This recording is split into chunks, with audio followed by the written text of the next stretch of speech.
Self-esteem. We throw that word around a lot, right? But what is it really? I want you to think about it not as some fuzzy, nice-to-have feeling, but as a critical piece of your performance architecture, especially for leaders. Honestly, understanding this stuff isn't optional, it's foundational. So let's get into it. We're going to break down a framework that treats self-esteem not as a mood, but as a core piece of engineering you can actually build and reinforce. First, I want to tell you a story. Picture a brilliant surgeon. Top of her field, technically perfect. By every single external measure, a huge success. But on the inside, her reality was this quote: "Every single victory, every life saved, was just hitting the snooze button on her terror, a countdown to the moment when she was sure everyone would finally see that she was a complete and utter fraud." Does that feeling hit a little too close to home? That nagging voice in the back of your head that says your success is just luck, that you're just one wrong move away from being found out. Yeah, that's classic imposter syndrome, and it is a massive symptom of a structural weakness in your self-esteem. So, to fix that weakness, we have to understand the architecture. Look, true, durable self-esteem isn't just one thing.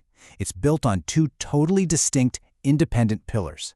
So forget all the vague, feel-good platitudes. This is about engineering your internal foundation. Okay, pillar number one is self-efficacy. What is that? It's your core confidence in your own competence. And it's not about having all the answers right now. It's a deep-seated belief that you can figure them out. It's a radical trust in your own mind as a tool for dealing with whatever the world throws at you. Now, pillar number two, self-respect. This one's different. It has nothing to do with what you can do. It's all about your inherent sense of worth.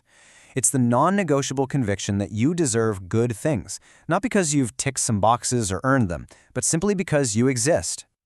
So you see the difference, right? Self-efficacy is your I can do this pillar. Self-respect is your I deserve this pillar.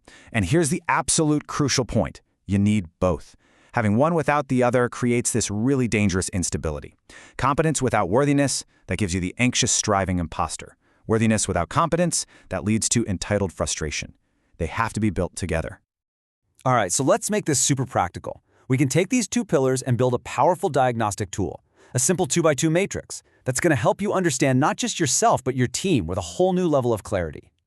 It's a really simple but powerful setup. Just think of it like this. The vertical y-axis tracks your competence, your self-efficacy, from low to high. The horizontal x-axis tracks your sense of worthiness, your self-respect, again, from low to high. And where these two lines cross, they create four distinct psychological quadrants. Each one tells a totally different story about performance and just well-being. Let's start in the top left, quadrant 1, and you'll recognize this one immediately. This is home to our brilliant surgeon. High self-efficacy, but low self-respect. We call this the impostor. These people are incredibly competent. They're high achievers, but they feel like a total fraud.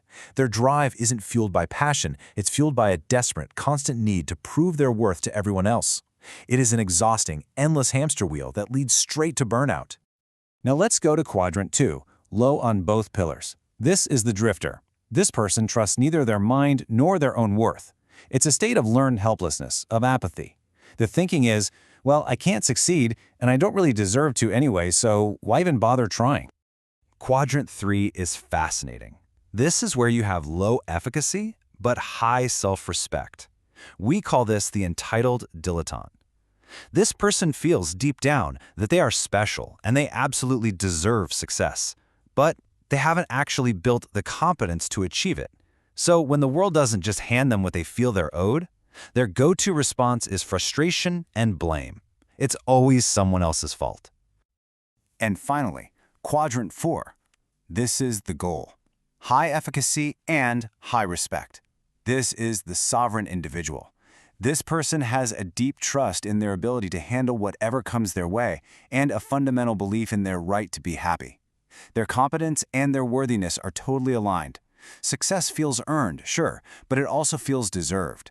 And this creates a foundation of genuine confidence and real, true resilience. So when you see all four quadrants laid out like this, it creates this powerful map of our internal states. And you can probably start to see yourself and maybe members of your team in these descriptions. But look, this isn't about judgment. This is about diagnosis. The only question that matters is, where are you on this map? And where do you want to be? So how do we actually move toward becoming that sovereign individual? Well, this isn't a passive process where you just hope for the best. It's an active one. And that brings us to the playbook. Concrete actions you can take to strengthen each of these pillars, starting like today. Okay, to build self-efficacy, that trust in your mind, you need evidence, right? So first, you got to practice conscious living. Pay attention. Think critically about things. Second, you have to deliberately seek out challenges that are just outside your comfort zone. Struggling and then solving, that's like hitting the gym for your mind. And third, and this one is huge, keep the small promises you make to yourself. Every single promise you keep is another vote of confidence in your own reliability. Now for self-respect, your sense of worth. The actions are different. First, practice self-acceptance. That means acknowledging your flaws without beating yourself up over them.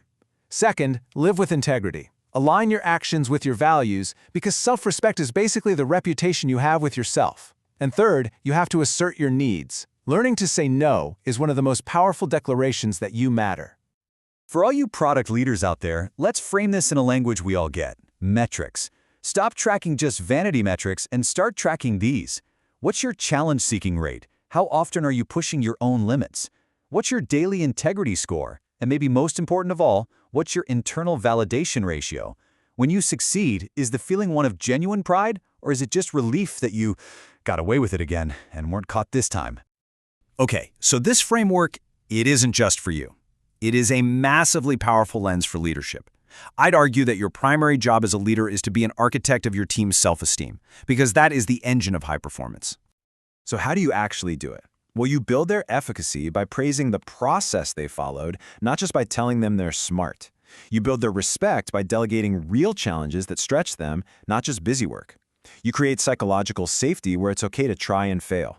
And most importantly, you have to model it yourself. You have to demonstrate competence with humility and drive with self-respect. And that really brings us to the ultimate so what of all this. This entire framework, these pillars, the matrix, this isn't about group hugs or handing out unearned praise. As Nathaniel Branden, the psychologist who pioneered this work, said, it's not about feeling better, it's about living better. It's about performing better, responding to challenges more creatively, and ultimately building more effective teams and better products. So I'm going to leave you with this one question to really think about. Take an honest look at your own leadership style, your feedback, the way you delegate, the culture you're creating. Are your actions intentionally building both pillars of self-esteem in your people?